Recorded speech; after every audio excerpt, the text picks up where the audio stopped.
नमस्कार, स्वागत है आपका। आप देख रहे हैं द रिपब्लिकन टाइम्स और मैं हूं दुर्गा यादव अपने सहयोगी कैमरामैन जितेंद्र यादव के साथ। और अभी मैं पहुंचा हूं मधेपुरा जिले के उदय किशनगंज अनुमंडल के बिहारीगंज प्रखंड, जहां पे सुबह के 8 बजे दिन दहाड़े अपराधियों ने जदयू के वरीय नेता समाज सेवी पूर्व पंचायत समिति प्रदीप शाह को उनके निजी आवास पर गोली मारकर हत्या कर दी। हत्या होने के बाद घायल अवस्था में उन्हें ग्रामीणों के द्वारा, परिजनों के द्वारा बिहारीगंज स्वास्थ्य केंद्र में उन्हें उपचार के लिए भर्ती कराया गया, जहां से डॉक्टर ड्यूटी से गायब मिले और सही उपचार नहीं हो पाई और उनकी मृत्यु बिहारीगंज स्वास्थ्य केंद्र में हो गई। यहाँ पे कुछ जनप्रतिनिधि हैं, समाज सेवी हैं, उनसे जानते हैं कि क्या कुछ घटना घटी और वो लोग जो सुबह से ही लाश को एम्बुलेंस में रखकर बिहारीगंज मुख्य बाजार को बंद करके चक्का जाम करके पुलिस प्रशासन का पुरजोर विरोध कर रहे हैं, जबकि यहाँ पे अनुमंडल पुलिस पदाधिकारी एवं एसडीओ साहब पहुँचे हुए, लेकिन ये लोग जाम तोड़ने को तैयार नहीं है। इन लोगों का क्या मांग है, आइए हम इन्हीं से जानते हैं। जी, आपका क्या नाम हुआ? मेरा नाम प्रोफेसर सुजीत मेहता है। आप लोगों का क्या मांग है? आप लोग जो यहाँ पे सुबह से आप लोगों के नेतृत्व में जो जाम की गई है, आप लोगों का क्या मांग है? देखिए, हम लोगों का मांग बांस लोगों के विचारों का सम्मान करना है। वैसे तो हम लोग जदयू के वर्कर हैं। आज जदयू का ही वर्कर दुनिया से चला गया है और गोली का शिकार हुआ है। हम लोग कुछ बोलने की स्थिति में नहीं है, बहुत मर्माहत हैं। गला रूंग गया है हम लोगों का, एक साथी हम लोग बीच से चला गया है। इसीलिए बांस लोग जो अपना निर्णय ले रहे हैं, एसपी आवे और उन मृतक के परिवार के सुरक्षा की बात सोचे और हमारे जदयू के वर्कर ही नहीं बल्कि यहाँ जितने दल के वर्कर हैं सभी असुरक्षित महसूस कर रहे हैं, उस पर प्रशासन एक्शन ले और यहाँ आए दिन कोई घटना न घटे, ये रिस्क ले और समाज को ये अपना वचन दे करके वो आगे बढ़े तो हम लोग उनको सहयोग करेंगे। जबकि प्रदीप बाबू जदयू के प्रदेश लेवल के वरीय नेता थे, प्रदेश महासचिव भी रह चुके थे। जब उनकी सुरक्षा सरकार नहीं दे पाती है तो आम आवाम की सुरक्षा की गारंटी आखिर कौन लेगी? बताया जा रहा है कि प्रदीप शाह बेबाक थे और न्यायिक आवाज़ को बुलंद करने में वो सबसे आगे रहते थे। कहीं न कहीं आशंका जताई जा रही है कि उनके बेबाकी बोल के वजह से ही आज उनको अपना जान गंवानी पड़ी। क्या आपकी सरकार उन्हें मुआवजा देगी, सरकारी नौकरी देगी? हम लोग मुआवजा के लिए आगे मुख्यमंत्री जी से मांग करेंगे और ऐसा कोई संवैधानिक बात नहीं है मुआवजा देने का, लेकिन उनकी मंशा हो जाए। जी नहीं, जहाँ तक हमें जानकारी है कि मतलब जिस भी जनप्रतिनिधि की हत्या होती है उन जनप्रतिनिधियों के लिए अलग से सरकार की तरफ से नियम बनाई गई है कि उन्हें एक सरकारी नौकरी दी जाए। और पूर्व में उदय किशनगंज अनुमंडल के छोवा प्रखंड के कई जनप्रतिनिधियों की हत्या हुई है और हम देख पा रहे हैं कि उन जनप्रतिनिधि के कई परिजन नौकरी कर रहे हैं और जो नौकरी करने के लिए तैयार नहीं हुई है उन्हें सरकार मुआवजा के तौर पर रुपया आर्थिक मदद की है।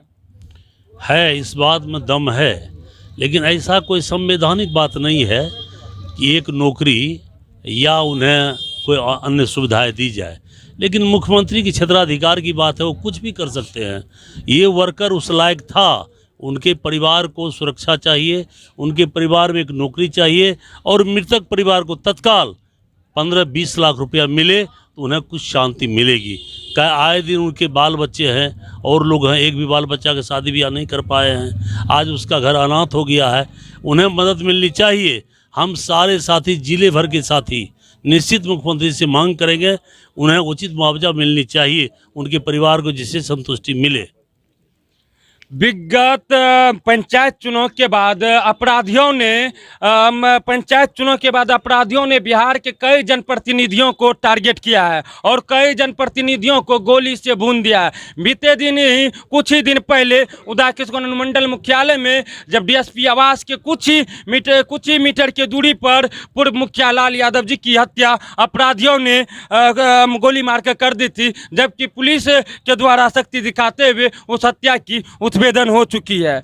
जब यहाँ पे जनप्रतिनिधि को सुरक्षा नहीं मिल पा रही है तो इससे क्या नहीं लगता आपको कि आम आवाम भयभीत है? जब किसी के आवास पर जाकर, वो भी जदयू के वर्कर को, जदयू के बड़े नेता को और पूर्व जनप्रतिनिधि को जब घर में घुसकर गोली मार दी जाती है तो आम आवाम को सुरक्षा से के प्रति वो भयभीत दिख रहे हैं। वे लोग घर से कैसे बाहर निकलेंगे जब जनप्रतिनिधि को घर घुस के गोली मार दी जाती है? तो इसमें आपका क्या कहना और आपका क्या नाम है? मेरा नाम नरेश पासवान है। हम जनता दल यूनाइटेड दलित प्रकोष्ठ के पूर्व जिला अध्यक्ष हैं। मैं मानता हूँ ये ठीक बात नहीं है भाई। आज दिन में प्रशासन पर कैसे विश्वास रहेगा लोगों का? आज दिन के 9 बजे लगभग गोली मार दी जाती है, तो ये तो बड़ी दुखद घटना है। जैसा कि अभी यहाँ के स्थानीय लोग बता रहे हैं, समूह बता रहा है कि भाई एसपी आवे और उसका परिवार का सुरक्षा जो है होनी चाहिए।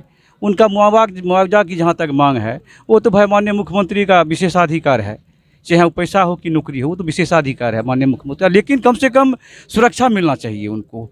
और जो अपराधी है, जो इस घटना को अंजाम दिया है, उसको तत्काल उनकी गिरफ्तारी होनी चाहिए। हम तो यही जब जदयू के वो वरीय नेता थे और जदयू के कई सम्मानित पद पर वो रह चुके थे और जदयू के अभी वरीय नेता में उनकी शुमार होती थी और जनप्रतिनिधि भी रह चुके थे और गद्दावर नेता में उनकी शुमार होती थी और बेबाक टाइप से वो अपनी आवाज़ को बुलंद करते थे। न्यायिक आवाज़ को लेकर वो हर वक्त बेबाक रहते थे। जब उनकी हत्या हो जाती है तो आम आवाम कहाँ से सरकार से या प्रशासन से सुरक्षा की उम्मीद कर सकती है? आपको क्या लगता है? ऐसा उम्मीद तो हमको अभी यहाँ बिहारीगंज के अंदर नहीं लग रहा है, क्योंकि हम लोग भी पहले देखे हैं, बहुत वर्षों से देखते आए हैं। हम लोग के यहाँ कभी वरुण कुमार सिन्हा यहाँ डीएसपी रहे, एसपी भी रहे। हम लोग देखते थे, बहुत नज़दीक से देखे कि वरुण कुमार सिन्हा रात में हर रात रनिंग करते थे अपने क्षेत्राधिकार में, जितना उनका अनुमंडल था उदा किशनगंज, रोज़ घूमते थे। ये जो डीएसपी आए हैं जब ये उदा किशनगंज में, इनको खाली आराम पसंद है, घर में रहते हैं। जब पुलिस का रोब, पुलिस प्रशासन का मने पब्लिक पर मने क्रिमिनल पर से विश्व मने अंकुश कम जाएगा तो वह घटना करेगा ही। प्रशासन अगर मुस्तैदी से क्षेत्र में घूमे तो क्राइम नहीं होगा, मगर क्राइम का कारण होता है पुलिस की निकम्मेपनी का ये नतीजा है। जो अभी डीएसपी है, ये डीएसपी को हम समझते हैं कि इस महीना में एक आध सप्ताह में एक बार देखते होंगे गाड़ी निकलता है, आता जाता है। बाकी ये जो है अपने क्षेत्र में उदा किशनगंज में बैठ के सब कुछ करते हैं, जिसके चलते पुलिस का रोब क्रिमिनल के ऊपर से उठ चुका है और विश्वास क्रिमिनल सोच रहा है कि हम किसी का हत्या कर दे, कुछ भी कर दे, हमारा पुलिस कुछ नहीं बिगाड़ सकता है। और वह जो है चंद सिक्का के चलते लोग जो ऐसा खेल करता है। और पुलिस के मिली भगत क्या कहिए, पुलिस तो सोचता है कि हमारा अघन उपज गया। अगर हत्या होता है तो पुलिस के घर में चूल्हा बेसी जलता है, इसलिए कि उसको तो है 10 को फंसाएंगे तो 4 को निकालेंगे, इनकम बढ़ जाएगा। ये तो लोग सोचता है। लोग पहले भी कहता था कहीं हत्या होता है, मर्डर होता है तो पुलिस के लिए अघन उपजता है। ये कहावत कोई गलत नहीं है, एकदम बिल्कुल सही है। प्रशासन जो है, यह प्रशासन के द्वारा जो जितना छंटा हुआ प्रसाधन है बिहार में, हम लोग तो सरकार के लोग हैं, पार्टी के कार्यकर्ता है, वर्कर है, मगर मजबूरन बोलना पड़ता है। पूरे बिहार में जितना छठवा पदाधिकारी है उसको मधेपुरा जिला में ही भेजा जाता है। सब प्रमोटेड को भेज के असूली में लगा रहता है। यहाँ का जनप्रतिनिधि का वही हाल है, जो यहाँ का विधायक हो, मंत्री हो, सबका वही हाल है। जो वर्कर सुरक्षित नहीं है, हम लोग का वर्कर सुरक्षित नहीं है तो जनता क्या सुरक्षित रहेगा? यह आदमी प्रदीप शाह हम लोग के साथ 1995 से जनता दल यू का झोला ढोते मन सिपाही के तौर पर झंडा उठाते आया और आज तक उठाते रहा और आज मर गया। उसको परिवार के देखने वाला कोई लोग नहीं मिलेगा। कल दिन आएगा नेता लोग, उनके परिवार के यहाँ सांत्वना देगा, जाएगा, खत्म है। पार्टी का वर्कर है, पार्टी का वर्कर का मतलब है मरते जाओ, पार्टी का झंडा उठाते जाओ, मरते जाओ, बस दफन होते जाओ, जलाते जाओगे, उसके बाद उसको देखने वाला उसके बाल बच्चे को नहीं मिलेगा। ये हालात है। और हम तो ये मांग करते हैं प्रशासन से, अगर प्रशासन में हिम्मत है 24 घंटे के अंदर में वो इस कातिल को पकड़ के जहाजत के अंदर बंद करे और प्रदीप शाह को इंसाफ मिलना चाहिए और उनके बाल बच्चे का भी सुरक्षा मुहैया होना चाहिए। प्रदीप शाह को अगर घर के अंदर मारा गया है तो निश्चित रूप से अगर लोकल कोई क्रिमिनल होता तो प्रदीप शाह को रात में ही गोली मारता। इसलिए प्रदीप शाह 365 दिन स्टेशन रोड में घूमता है। और आज की बात नहीं, कितना ठंड था, प्रदीप शाह जो है रात में 9 बजे से पहले कभी घर नहीं गया। अगर कोई लोकल क्रिमिनल को मारने का ताकत होता तो प्रदीप शाह को कभी मारता। इसमें षड्यंत्र के तहत हत्या हुआ है, इसमें कोई खिलाड़ी है, कोई खेल करके इसका हत्या करवाया है जो अपने रास्ते से उसको अलग करना चाहता था। बीते कई दिनों से सिर्फ बिहारीगंज की और या उदा किशनगंज अनुमंडल के छोवो प्रखंड की बात नहीं है।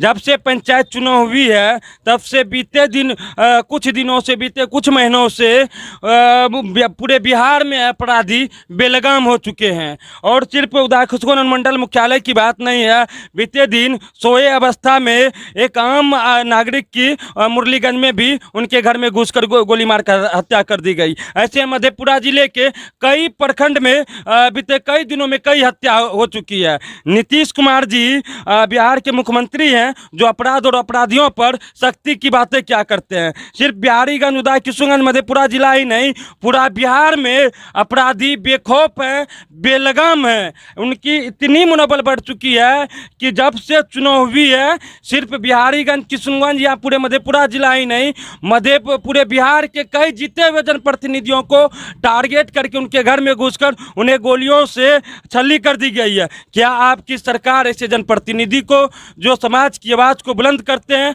जो गरीब गुरबों की आवाज़ बनते हैं, क्या आपकी सरकार उन्हें सुरक्षा देगी? या सुरक्षा के तौर पर जो जनप्रतिनिधि संघ जो मांग किए हैं कि उन्हें सुरक्षा के तौर पर लाइसेंसी हथियार दी जाए या सुरक्षा के तौर पर गार्ड दी जाए, आप जदयू के नेता हैं इसलिए आपसे हम ये सवाल कर रहे हैं कि आपकी सरकार सुरक्षा दे पाएगी? देखिए, जहाँ तक सुरक्षा की बात है, सरकार तो सभी जगह सुरक्षा मुहैया नहीं कर सकती है, मगर इतना जरूर कर सकती है। अगर पुलिस मुस्तैद हो जाए, प्रखंड अनुमंडल का पुलिस अगर मुस्तैद हो जाए तो क्रिमिनल का औकात नहीं है कि क्राइम करके निकल जाएगा। मगर यहाँ क्या है, आराम पसंद है। आते हैं साहब सोए हुए हैं, साहब कहाँ है तो खोजते हैं कहाँ, मोटर से मैंने इधर उधर करके आराम पसंद करेंगे, क्षेत्र में नहीं घूमेंगे। अगर क्षेत्र में अपने क्षेत्राधिकार में अगर पुलिस मुस्तैदी से रहे तो क्राइम पर कंट्रोल होगा, जिसके चलते यही कमी है अभी इस जिला के अंदर। प्रशासन जो है निकम्मा बन के अपना आराम पसंद में है। साहब सोते हैं, 8 बजे सो के उठते हैं तो क्राइम तो बढ़ेगा ही ना। ये हालात। आपका क्या नाम है? मेरा नाम हुआ अभय कुमार मेहता, पूर्व जिला अध्यक्ष जदयू किसान प्रकोष्ठ। जी, आप जदयू के नेता हैं, जिला के वरीय नेता हैं। जहां तक यहाँ पे जो छात्र युवाओं के द्वारा और यहाँ पे जो ग्रामीण है और बिहारीगंज शहरवासियों है और परिजनों के द्वारा आरोप लगाया जा रहा है कि जब प्रदीप शाह जी को अपराधियों के द्वारा गोली मारी गई थी तो उस समय उन्हें घायल अवस्था में बिहारीगंज स्वास्थ्य केंद्र में भर्ती कराया गया था, लेकिन वहाँ से डॉक्टर अपने ड्यूटी से गायब थे। इन लोगों का आरोप है कि कहीं न कहीं उपचार में लापरवाही के वजह से प्रदीप शाह जी की जान गई हुई है। और आधा घंटा पौने घंटा के बाद जो डॉक्टर ड्यूटी पे थे वो अस्पताल पहुंचते हैं, तब तक प्रदीप शाह जी मृत पाए जाते हैं। तो आप जदयू के जिला लेवल के वरीय नेता हैं। स्वास्थ्य विभाग की लाचारी व्यवस्था और जो इनका कर्मराई व्यवस्था है और जो जिला चिकित्सा पदाधिकारी के द्वारा दिसंबर माह में बिहारीगंज में चल रहे धड़ल्ले से बड़े पैमाने पर अवैध नर्सिंग होम और अवैध जांच घर के प्रति निर्देश पत्र जारी किया था कि ये कहते हुए निर्देश पत्र जारी किया गया था कि 24 घंटे के अंदर अपने अपने क्लिनिक को, अपने अपने जांच घर को बंद करते हुए जिला चिकित्सा पदाधिकारी के समक्ष अपने नर्सिंग होम का कागजात जमा करें, रजिस्ट्रेशन एवं लाइसेंस। लेकिन अभी तक बिहारीगंज में एक भी नर्सिंग होम को सील नहीं किया गया है, जबकि उदा किशनगंज में 6 से 7 की संख्या में नर्सिंग होम सील हो चुका है। हम इसलिए कह रहे हैं कहीं न कहीं जो इन लोगों का आरोप है सर, कहीं न कहीं डॉक्टर ड्यूटी पर से गायब थे। हो सकता है डॉक्टर भगवान का दूसरा रूप कहा जाता है। आखिर सवाल तो बहुत बड़ा है कि जब एक जदयू नेता, जबकि वो रोगी कल्याण समिति के सदस्य भी थे, आपके जानकारी के लिए मैं बता दूं, जब एक रोगी कल्याण समिति के सदस्य जदयू के प्रदेश लेवल के वरीय नेता पूर्व जनप्रतिनिधियों को डॉक्टर के द्वारा सही उपचार नहीं मिल पा रही है, डॉक्टर वहाँ ड्यूटी से गायब है, तो आम आवाम के साथ ऐसे डॉक्टर किस तरह के बर्ताव करते होंगे? आप इस पे क्या कुछ कहना चाहते हैं? मैं प्रदीप कुमार शाह जी की आवाज़ बन करके आज इस बीच में बैठे हुए हैं, क्योंकि दिन रात तो जब वो थे इस दुनिया में तो हम लोग एक साथ बैठ करके निश्चित रूप से जायज़ नाजायज देखते थे। और यहाँ के जो प्रशासन है उनके प्रति हम लोग चिंता व्यक्त करते थे कि ये लोग दलाली के चक्कर में लगे रहते हैं। और जहाँ तक स्वास्थ्य विभाग की बात है, स्वास्थ्य विभाग की भी वही स्थिति है। बार बार हम लोग शिकायत जो है सो ऊपर जिला में भी किया और जिला के मीटिंग में भी रखा। और यहाँ के जो मुख्य रूप से जनप्रतिनिधि हैं, जो हमारे विधायक यहाँ के हैं, वो भी हमको लग रहे हैं कि कहीं न कहीं लापरवाह हैं। उनके चलते भी जो प्रशासन में लोग जो बैठे हुए हैं वो अपने आप को मजबूत बूझ रहे हैं कि हमको तो कोई कहने वाला नहीं है। ये हमारी सरकार की दोस्त कहिए। सरकार को बदनाम करने के लिए कुछ हमारे बड़े नेता जो है सो लगे हुए हैं। और अच्छे लोगों को, अच्छे नेता को, जनप्रतिनिधि को हमको लगता नहीं है कि वो बच पाएंगे। आज मैं बोल रहा हूँ, बाइट दे रहा हूँ, कल मैं क्या होऊंगा, एक सेकंड के बाद मेरा क्या हाल होगा, ये मैं नहीं बता सकता। वो जदयू पार्टी का झंडा उठाते रहे और जदयू का सेवा करते रहे, लेकिन आज जदयू कैसे ऐसे बड़े नेता की हत्या हो गई। अभी तक स्थानीय विधायक नहीं पहुंचे हैं जो जदयू के विधायक हैं, उनके बारे में आप क्या कहेंगे? जदयू के विधायक के बारे में जानकारी मिली कि उनको सूचना 8:45-9 के पास में मिली, तो उन्होंने चले वहाँ से कि चलते हैं, देखते हैं, कोई भी हो, चलो भाई, मतलब पार्टी का दल का आदमी है, यहाँ तक जानकारी मिली। वो निकले, लगभग बिहारीगंज के पहुँचे करीब। इसके बाद लोगों ने कुछ खास लोग होता है, उन्होंने बता दिया कि यहाँ भीड़ है, तो वो लगातार भीड़ से भागते हैं। इससे पहले भी कई घटना हुई है, भीड़ की जैसे जानकारी होती है वो भीड़ से भाग जाते हैं। अभी आप सर जब एक मिनट जब जदयू के वरीय जब जदयू के वरीय नेता की हत्या होती है, जो जदयू के वरीय नेता कार्यकर्ता के वजह से ही लोग सांसद और विधायक मंत्री बन पाते हैं, क्योंकि वो ही बूथ स्तर पर दिन रात मेहनत करते हैं। और जो जनता ये उम्मीद लगाकर जनप्रतिनिधियों को वोट देते हैं कि अगर इस जनप्रतिनिधि को हम वोट देंगे, ये जीतेंगे, तो हो सकता है हमारी उम्मीद बनकर, हमारा भरोसा बनकर ये खड़े उतरेंगे और जब भी इनको खोजेंगे ये हमारी न्याय को आवाज़ को बुलंद करेगी। लेकिन न्यायिक आवाज़ को बुलंद करने के बजाय स्थानीय विधायक निरंजन मेहता जी भीड़ को देखते हुए यहाँ पे बिहारीगंज छोड़कर फरार हो जाते हैं। जैसा कि आप जदयू नेता से सुन पा रहे थे कि वो घर से तो निकले थे यहाँ आने के लिए, लेकिन भीड़ देखकर चल जाते हैं। एक मिनट जबकि वो भीड़ देखकर वो यहाँ से निकल जाते हैं। ये मेरा आरोप नहीं है, ये जदयू के एक जिला लेवल के वरीय नेता हैं, उनका आरोप है, ये मेरा आरोप नहीं है। इसलिए जनता करे तो करे क्या, सबसे बड़ा सवाल है जिसे चुनेंगे वो भीड़ देखकर भाग जाएंगे, प्रशासन उदासीन बने रहेंगे। जब एक जनप्रतिनिधियों को सही उपचार नहीं मिल पाएगी तो आम आवाम को कहाँ से उपचार मिल पाएगी, कहाँ से प्रशासनिक सुरक्षा मिल पाएगी? आखिर आम आवाम जाए तो जाए कहाँ? जो जनता उम्मीद भरोसा के साथ अपने जनप्रतिनिधियों को वोट देते हैं, आखिर वो उम्मीद करे तो करे किससे? सबसे बड़ा सवाल है। बीते कई दिनों से सिर्फ उदा किशनगंज मधेपुरा ही नहीं, पूरे बिहार में कई जनप्रतिनिधियों की हत्या कर दी गई है।